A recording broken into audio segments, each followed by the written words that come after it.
എല്ലാവർക്കും നമസ്കാരം. LKG to PhD എന്ന് പറയുന്ന നമ്മുടെ ഈ സീരീസിലെ LKGയുടെ പാർട്ട് ഈ 2 വീഡിയോസിലായിട്ട് നമ്മൾ കാണിച്ചു തീർത്തിട്ടുണ്ട്. ബേസിക് ആയിട്ടുള്ള കാര്യങ്ങൾ എന്തെങ്കിലും സംശയമുണ്ടെങ്കിൽ ഈ വീഡിയോന്റെ അണ്ടറിൽ നിങ്ങൾ കമന്റ് ചെയ്യുക, നമുക്കത് ഫ്രീ ആയിട്ട് ഡിസ്കസ് ചെയ്യാം. ഇനി നമ്മൾ സംസാരിക്കാൻ പോകുന്നത് UKG ലെവലിലുള്ള നമ്മുടെ മേജർ പാർട്സിനെ കുറിച്ചാണ്. ഈ പറയുന്ന ടോപ്പിക്സിനെ കുറിച്ചായിരിക്കും നമ്മൾ സംസാരിക്കാൻ പോകുന്നത്. പാർട്ടിൽ മെയിൻ ആയിട്ട് നമ്മൾ ഡിസ്കസ് ചെയ്യാൻ പോകുന്നതെന്ന് പറയുന്നത് 4 പോയിന്റ്സിനെ കുറിച്ചാണ്. ഒന്നെന്ന് പറയുന്നത് എന്തുകൊണ്ടാണ് മാർക്കറ്റ് അപ്പ് ആൻഡ് ഡൗൺ ആയിട്ടുള്ള രീതിയിൽ എക്സാക്ട് പാറ്റേണിൽ എന്തുകൊണ്ട് പോകുന്നു. 2, മാർക്കറ്റിൽ എന്താണ് സപ്ലൈയും ഡിമാൻഡും, എന്തുകൊണ്ടാണ് മാർക്കറ്റ് ഈ രീതിയിൽ മൂവ് ചെയ്യുന്നത്.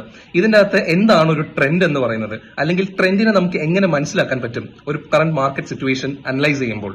ഇത്രയും കാര്യങ്ങളായിരിക്കും വളരെ ഡീറ്റെയിൽഡ് ആയിട്ട്, വളരെ ചെറിയതായിട്ടും പക്ഷെ കോമ്പാക്ട് ആയിട്ട് ഈ പറയുന്ന എല്ലാ കാര്യങ്ങളും വളരെ ഇമ്പോർട്ടന്റ് ആയിരിക്കും.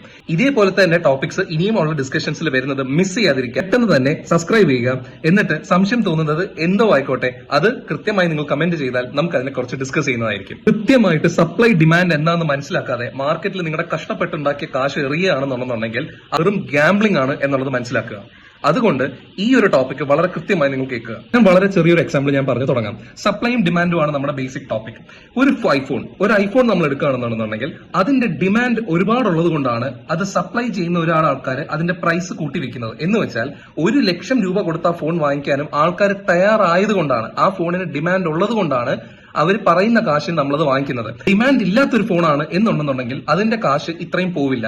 സോ ബേസിക്കലി ഈ സപ്ലൈ ആൻഡ് ഡിമാൻഡ് എന്ന് പറയുന്ന ഒരു കാര്യത്തിലാണ് മാർക്കറ്റ് മൂവ് ചെയ്യുന്നത്. ഈ ഒരു ഇംബാലൻസ് മാർക്കറ്റിൽ സൃഷ്ടിക്കുന്നത് കൊണ്ടാണ് മാർക്കറ്റിന്റെ പ്രൈസ് ആക്ഷൻസ് അങ്ങോട്ടും ഇങ്ങോട്ടും മൂവ് ചെയ്യുന്നത്. അപ്പൊ ഒരുപാട് ഡിമാൻഡ് എന്ന് പറഞ്ഞു കഴിഞ്ഞാൽ ഒരുപാട് ബയേഴ്സ് ഉണ്ടെന്നും, സപ്ലൈ എന്ന് പറഞ്ഞു കഴിഞ്ഞാൽ അത് സെല്ലേഴ്സ് ഉണ്ട് എന്നുള്ളതാണ് അതിന്റെ അർത്ഥം. അതിന്റെ അർത്ഥം ഒരുപാട് ഡിമാൻഡ് ഉണ്ട് എന്ന് പറഞ്ഞാൽ മാർക്കറ്റ് നേരെ മേളിലോട്ട് പോവുകയും, അത് ഒരുപാട് സപ്ലൈ ചെയ്യപ്പെടുന്നു പക്ഷെ ഡിമാൻഡ് കുറവാണ് എന്ന് പറഞ്ഞു കഴിഞ്ഞാൽ അത് ഈ പറഞ്ഞതുപോലെ മാർക്കറ്റ് താഴേക്കും പോവുകയാണ്.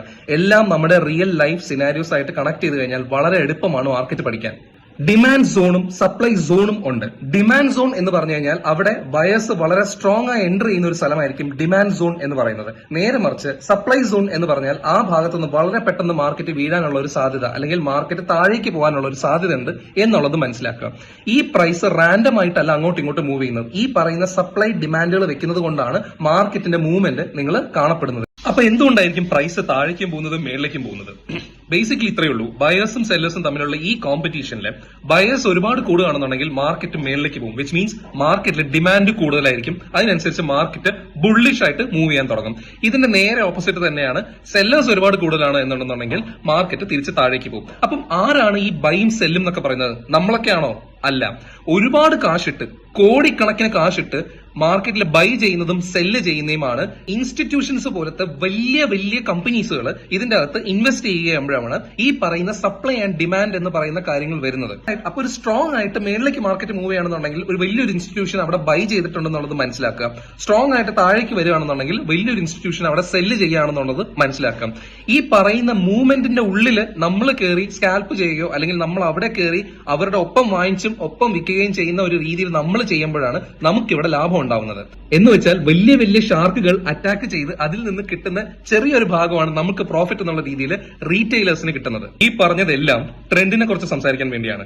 ട്രെൻഡ് എന്ന് പറയുന്നത് മാർക്കറ്റ് ഇപ്പം അപ് ട്രെൻഡിലാണോ, ഡൗൺ ട്രെൻഡിലാണോ, സൈഡ് വേസ് ആണോ, ഇങ്ങനത്തൊക്കെ നമ്മൾ കേൾക്കുമ്പോൾ നമ്മൾ മനസ്സിലാക്കേണ്ടത് മാർക്കറ്റ് നമ്മൾ മേളിലേക്ക് പോകുന്നു, അതിന്റെ അർത്ഥം അത് ഇടയ്ക്കിടയ്ക്ക് താഴേക്ക് വരുന്നു എന്നുള്ളതല്ല.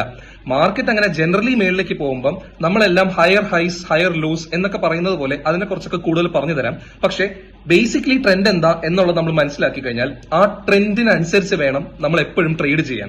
നമ്മൾ ട്രെൻഡിന്റെ എഗെയിൻസ്റ്റ് ട്രേഡ് ചെയ്ത് കഴിഞ്ഞാൽ നമുക്കത് വലിയൊരു നഷ്ടമായിരിക്കും ഉണ്ടാവുന്നത്. ട്രെൻഡ് എന്ന് പറയുന്നത് നിങ്ങളുടെ ബെസ്റ്റ് ഫ്രണ്ട് ആയിട്ട് വേണം നിങ്ങൾ സ്റ്റോക്കിലോ അല്ലെങ്കിൽ ഓപ്ഷൻസിലോ എന്തിലും ട്രേഡ് ചെയ്യുമ്പോൾ നിങ്ങൾ ചിന്തിക്കാൻ.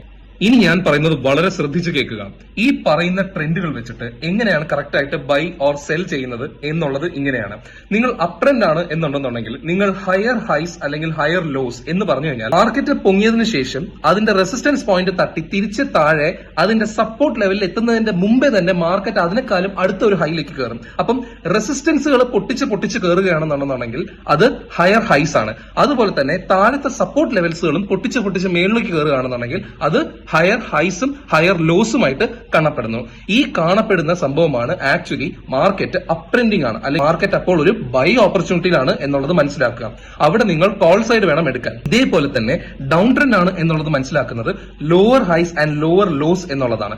ലോവർ ഹൈസ് എന്ന് പറഞ്ഞാൽ കഴിഞ്ഞതിന്റെ റെസിസ്റ്റൻസ് ബ്രേക്ക് ചെയ്ത് താഴേക്ക് വരികയും സപ്പോർട്ട് ലെവൽ ബ്രേക്ക് ചെയ്ത് താഴേക്ക് പോകുന്നതുമാണ് ലോവർ ഹൈസും ലോവർ ലോസ് എന്ന് പറയുന്നത്. ഈ ഒരു സമയത്ത് നിങ്ങൾ മാർക്കറ്റിൽ സെല്ലിംഗ് ആണ് കൂടുതലും നോക്കേണ്ടത്. ഇനി ഇതേ സമയത്ത് തന്നെ മാർക്കറ്റ് സൈഡ് ലൈൻ ആണ്, അല്ലെങ്കിൽ മാർക്കറ്റ് മേളിലേക്കും പോകുന്നില്ല താഴേക്കും പോകുന്നില്ല എന്ന് പറയുന്നതിനാണ് നമ്മൾ സൈഡ് വേസ് റേഞ്ച് എന്ന് പറയുന്നത്. എന്ന് പറഞ്ഞു കഴിഞ്ഞാൽ അതിന്റെ അർത്ഥം മാർക്കറ്റ് കൺഫ്യൂസ്ഡ് ആണ് എന്നുള്ളതാണ്. മാർക്കറ്റിൽ മേളിലും കയറാൻ പറ്റുന്നില്ല താഴേക്കും പോകാൻ പറ്റുന്നില്ല എന്നുള്ള രീതിയിലാണ്. പക്ഷെ എപ്പോഴും ശ്രദ്ധിക്കുക, ഈ സ്ഥലത്ത് നിങ്ങൾ അധികം ട്രേഡ് ചെയ്യാതിരിക്കുക.